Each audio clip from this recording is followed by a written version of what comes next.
Well, we're already 4 months into 2022 and investors are facing many challenges. So what are the top three?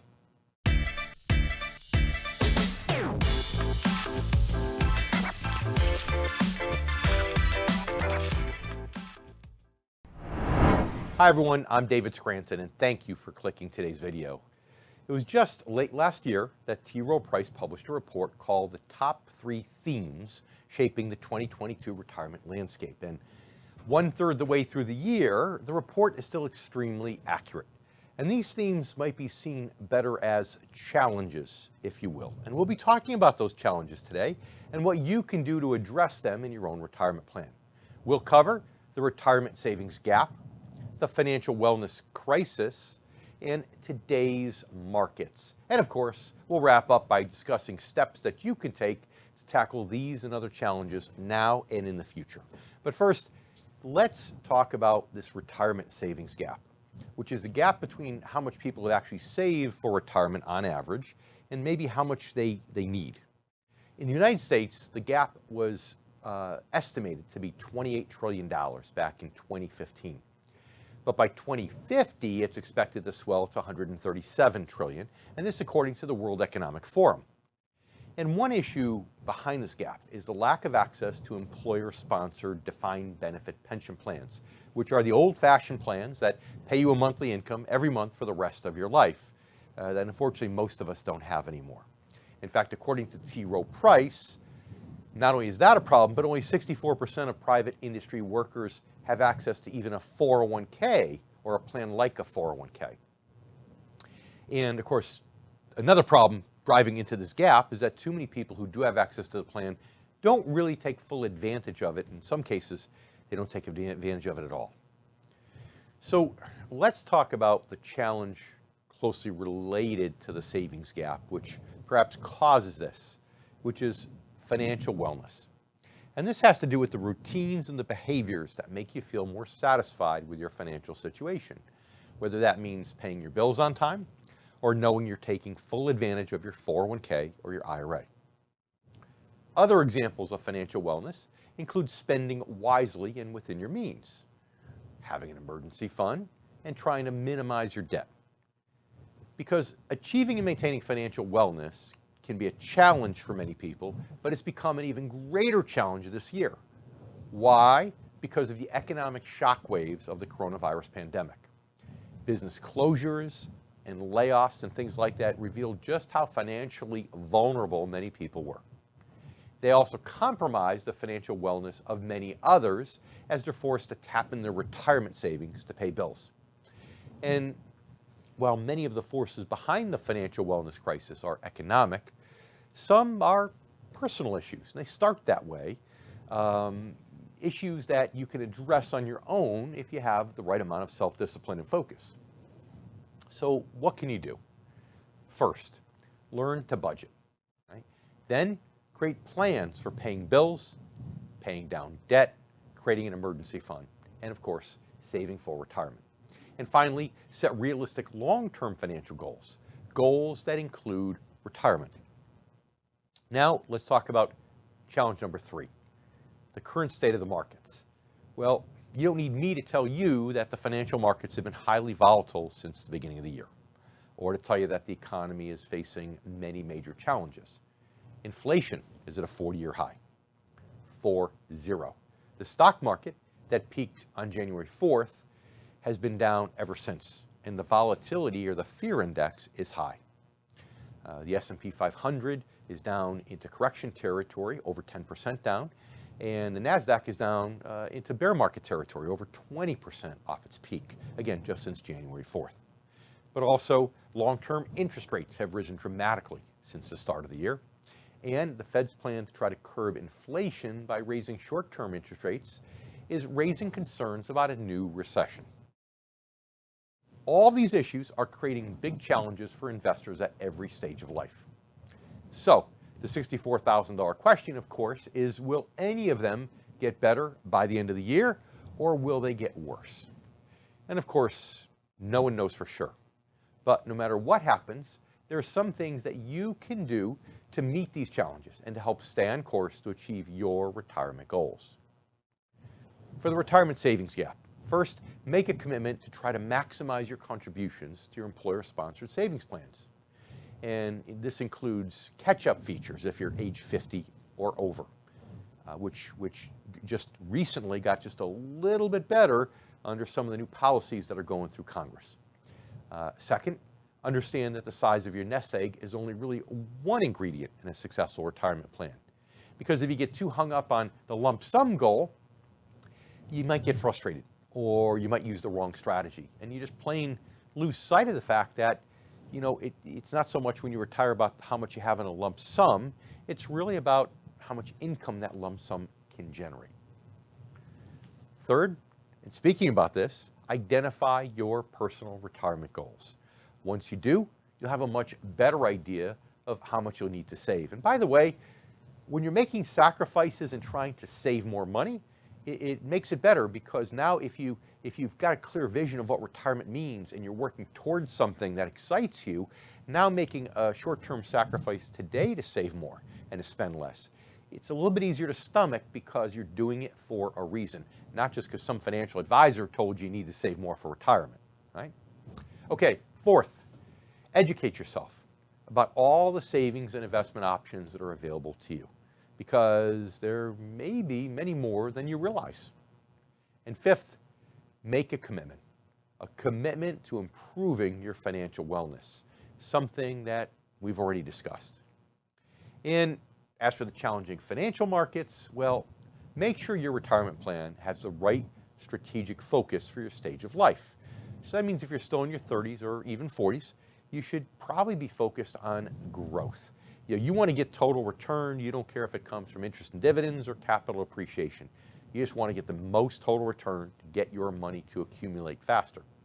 But all of a sudden, if you get into your 50s or older, then in my experience, that focus should change, gradually change throughout your 50s and even into your earlier 60s, where your focus goes more from total return to income and creating reliable income streams and even achieving growth, organic growth, but doing it in a safer way through strategic reinvestment of those interest and dividends that you don't yet need.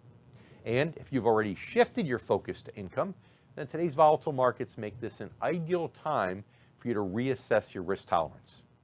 And you might want to work with your advisor to help reduce your risk, or possibly increase it a bit if your risk tolerance is amenable to that, by taking advantage of potential buying opportunities that the next big market correction or bear market might create. Saving and investing for retirement is always challenging, but today's challenges are unique in many ways. So please keep in mind that past generations had their own unique challenges, but millions of Americans were able to meet them and enjoy successful retirements, and you can do likewise.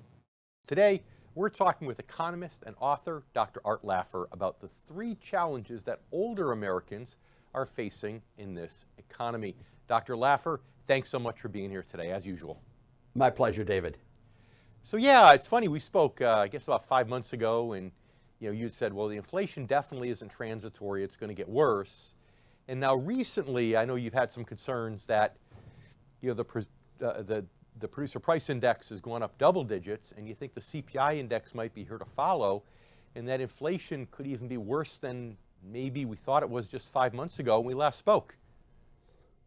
Yeah, that's true. And I don't know what it's going to be in the future, but I do know that there's nothing I see out there, David, that would stop it from coming on further. The Fed has been very lax. It's been buying all the government bonds that are issued through the deficit, so there's plenty of capacity there for money supply growth. And in addition to that, they've been paying people not to work. They've been giving people money so they can quit their jobs, so you have less production, less goods and services outstanding, and you've got an easier monetary system, which would lead me to believe that there's a good chance this inflation will not only stay here for quite a while, but might also increase. Okay, now how about last quarter's GDP report that came out recently, minus 1.4? Might that tell a different story where maybe the inflation problem is starting to solve itself? Now let me ask you very seriously, David, if you have the same amount of money and less goods, what's going to happen to the price of those fewer goods? If you have a scarcity of goods and a lot of money, the price of those goods is going to go up. Whenever GDP goes down, that is inflationary. So the slower GDP growth is, especially if it's negative, that is all the more reason why inflation will increase over time. It's just the opposite of what you were implying. But if that signals inflation, or Yes. signals recession rather, and we end up getting into a recession, then that recession starts to solve the inflation problem. So that's no, the it question: doesn't. is that an indicator of possible recession coming? Maybe not right away, but maybe a Yes. year from now. Well, it looks like if we have one more quarter of downturn in GDP, it will be a recession by definition. But no, a recession is almost always accompanied by higher inflation, not lower inflation, because the supply of goods and services is what GDP measures. And so if you have the same monetary policy and less GDP, you're going to get higher prices. That's why it was called stagflation. Now, I know all the Keynesian economists tell you that that's not true. It's all demand driven. No, it's not. Inflation is too much money chasing too few goods, and so GDP going down means there are fewer and fewer goods, which is more inflationary, not less inflationary. Be careful about stagflation. That's what happened in the 60s and 70s and early 80s, and it's a terrifying process. Yeah, that's why I guess what I'm talking about is a regular recession, maybe temporary deflation that occurs with a regular recession. You're right. Stagflation's a real issue. That's what we're talking about. And that's what we could be talking about now, and that's the worst of all evils. So, now you've said recently that the only way to do this, to fix this problem, is like during the Reagan administration when interest rates were raised above the level of inflation. But isn't that almost certain to send us into recession? And if it doesn't fix the inflation problem, now essentially that recession is stagflation? I don't think so. But no, let me just say, if I said the word only, I apologize. That's an exaggeration. That's something that I do sometimes in conversation. Yeah, I can't remember yesterday, let alone 5 months ago. You probably didn't say the word only. Well, whatever I say, it is not the only way of stopping inflation. You can go back to convertibility. There's all sorts of other ways of stopping it. But in modern times, the way we did have stopped it is by pushing interest rates up above the inflation rate so that money becomes very scarce, and that will in due course bring down inflation. That's exactly what Paul Volcker did in the late 70s and early 80s, and we brought inflation way down. We had the tax cuts. Now, you tell me or you ask, won't that be horrible for the economy? And I don't think so. Let's imagine right now, David, that we knew there'd be no inflation for the next 15 years. Just right now. Would that be good for the economy or bad for the economy? That would be wonderful for the economy. The economy would do really well. It's how you get inflation down and what you do during that process.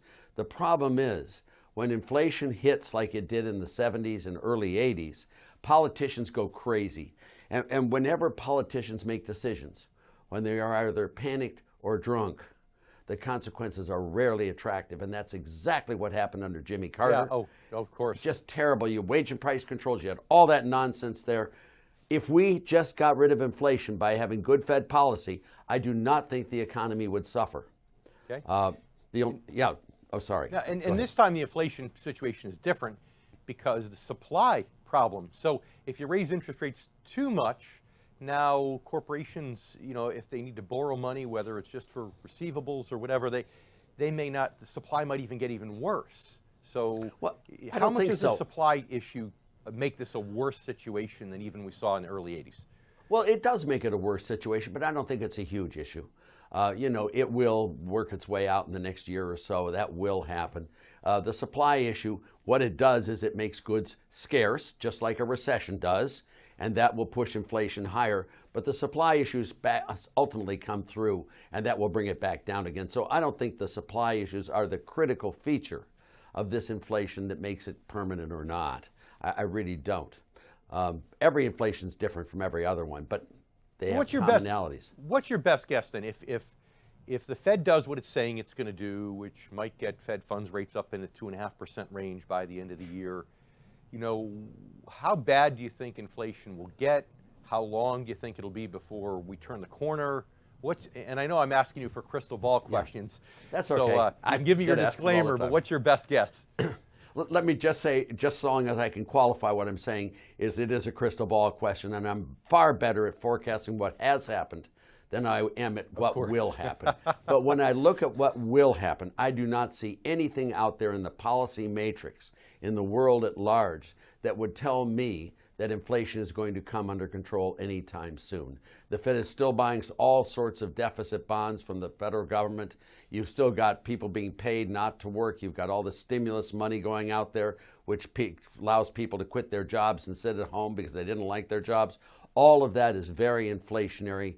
I don't know how long all those policies will last, but I don't see anything that will stop this inflation in the near term. So how does that all bode for the stock market, in your opinion? It can't be good. Yeah, well, I did a piece with Steve Moore in the Wall Street Journal this past Monday.